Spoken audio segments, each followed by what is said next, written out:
अस्सलाम वालेकुम बच्चों, welcome to my YouTube channel doctor guide. I am doctor Burhan Zahid, MBBS third year, CMH Kharian medical college. Students, आज की video बहुत इंटरेस्टिंग और इन्फॉर्मेटिव होने वाली है। इसके अंदर मैं आपको वो चीज़ें बताऊंगा जो आपको कभी कोई नहीं बताता। लाइक फ्रेशर स्टूडेंट्स होते हैं जिनको MD कैट तक तो पता होता है कि MD कैट दे दिया, उसके बाद का उन्हें A to Z कुछ भी नहीं पता होता कि एडमिशन क्या कैसे करवाना है, सेंट्रल इंडक्शन पॉलिसी UHS की क्या होती है, जिनका मेरिट कम है उनके लिए क्या है, वो उनकी प्रेफरेंस लिस्ट को कैसे अपने वो प्रेफरेंस लिस्ट दे सकते हैं। ईच एंड एवरीथिंग मैं आज आपको ऐसे समझे फिंगर पकड़ के आपको आज गाइड करने जा रहा हूँ। इन सबसे पहले एक ही रिक्वेस्ट होती है आपसे, अगर चैनल को सब्सक्राइब नहीं किया जल्दी से चैनल को सब्सक्राइब करें और बेल आइकन को प्रेस करें ताकि हर नई आने वाली वीडियो आप तक पहुँचती रहे। बात करते हैं सबसे पहले कि सेंट्रल इंडक्शन पॉलिसी UHS की क्या है। Central induction policy actually UHS ने लास्ट ईयर से अपने इधर लागू की है। पहले हुआ करती थी, फिर ख़त्म हो गई, फिर कॉलेज वाइज जो एडमिशन होते थे वो होते थे, लेकिन अब फिर दोबारा से सेंट्रल इंडक्शन पॉलिसी आ गई।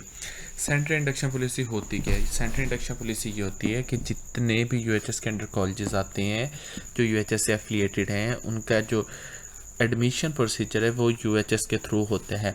लाइक बिल्कुल साफ शिफाफ तरीके से एडमिशन्स होते हैं। पहले ऐसा होता था 2023 से पहले, लाइक 2023 के अंदर सेंट्रल इंडक्शन पॉलिसी आई है। 2022-21 के अंदर जब कॉलेज खुद करते थे, बहुत से कॉलेजेस ऐसे थे जो बच्चों से डोनेशंस लेके अपने एक्स्ट्रा अमाउंट्स लेके अपने एडमिशन्स कर देते थे। उन बच्चों का एडमिशन अपने अपने कॉलेज में कर देते थे, जिसका बच्चों को ये फ़ायदा था कि वो अपने जो प्रेफर्ड सिटी वाले कॉलेजेस हैं उधर एडमिशन इजीली ले सकते थे।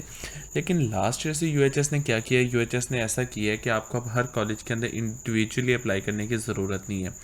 अब आपने क्या करना है, UHS की वेबसाइट पे जाना है, UHS की वेबसाइट के थ्रू आप अप्लाई कर सकते हैं। एक ही दफ़ा आपने सब कॉलेजेस में अप्लाई कर देना है। लेकिन इधर एक ट्विस्ट है। इधर ट्विस्ट ये है कि बच्चों को इधर पता नहीं होता कि उनका मेरिट के अकॉर्डिंगली उनको प्रेफरेंस लिस्ट क्या देनी चाहिए।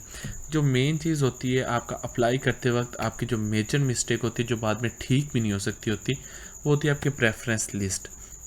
कुछ बच्चे होते हैं जो ऐसे जैसे लिस्ट आ रही होती लगे होता है वैसे अप्लाई कर देते हैं, जिसकी वजह से बाद में उनके जो जिस कॉलेज के अंदर वो जाना चाहते हैं उसमें नहीं जा सकते। लाइक अगर एक बच्चे ने प्रेफरेंस लिस्ट के ऊपर सबसे ऊपर अबवा मेडिकल कॉलेज कर दिया, ठीक है, क्योंकि वो A से सबसे ऊपर होता है, तो उसकी फ़ीस तो 1.5 करोड़ से भी ज़्यादा है। तो वो बच्चा का एडमिशन UHS उधर ही करेगा अगर उसके मेरिट के अकॉर्डिंगली वो आ गया। तो फिर जो मर्ज़ी हो जाए वो वापस अपने नीचे वाली प्रेफरेंस लिस्ट के अंदर नहीं आ सकता।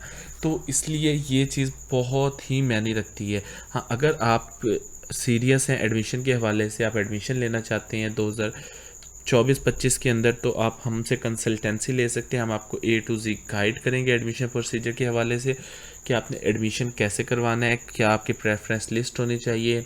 हमारे कंसल्टेंसी के थोड़े से चार्जेस होते हैं। आप मेरे डिस्क्रिप्शन बॉक्स के अंदर मेरा WhatsApp नंबर भी है, Instagram लिंक भी दिया हुआ है। आप उन दोनों में से किसी भी जगह मुझसे कॉन्टैक्ट करके आप अपनी कंप्लीट कंसल्टेंसी ले सकते हैं। टिल आपके एडमिशन तक आपको कम्प्लीटली गाइड किया जाएगा।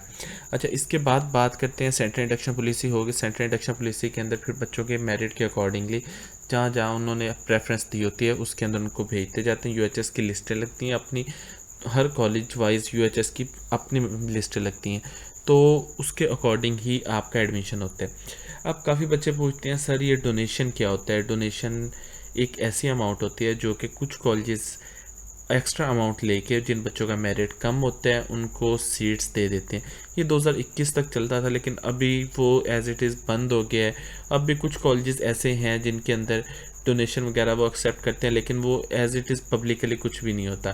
तो कुछ कॉलेजेस ऐसे होते हैं जिनकी जो UHS के थ्रू एडमिशन नहीं करते, वो कुछ कॉलेजेस डोनेशन वगैरह एक्सेप्ट करते हैं, लेकिन उसके लिए भी आपको एक बहुत ही अजीब प्लेटफॉर्म होता है, अजीब सा, उसके थ्रू आपको गुजरना पड़ता है। अब बात करते हैं कम मेरिट वाले तलबा के लिए क्या खुशखबरी है। कम मेरिट वाले तलबा के लिए खुशखबरी ये है कि इस दफ़ा मेरिट कम होने के चांसेस मुझे नज़र आ रहे हैं। जो मैंने अपने एक एनालिसिस की है उसके अकॉर्डिंग पिछले साल की निस्बत थोड़ा सा मेरिट कम होने के चांसेस हैं। हाँ, अगर बच्चों आपका मेरिट कम है, FSC के अंदर नंबर कम है, लेकिन आप MBBS या BDS के अंदर एडमिशन लेना चाहते हैं, तो आप हमसे गाइडेंस ले सकते हैं। हम आपको कम्प्लीटली आपके मेरिट के अकॉर्डिंगली गाइड करेंगे कि आप किस किस कॉलेज के अंदर अप्लाई करें और किस तरह से अप्लाई करें। आया आपके लिए नम्स बेहतर है या UHS बेहतर है, दोनों में से कौन सी चीज़ बेहतर है, क्योंकि कुछ बच्चे ऐसे होते हैं जो सिर्फ नम्स में अप्लाई करते हैं, उन्हें पता नहीं होता कि उनका मेरिट नम्स के अकॉर्डिंग है या नहीं है।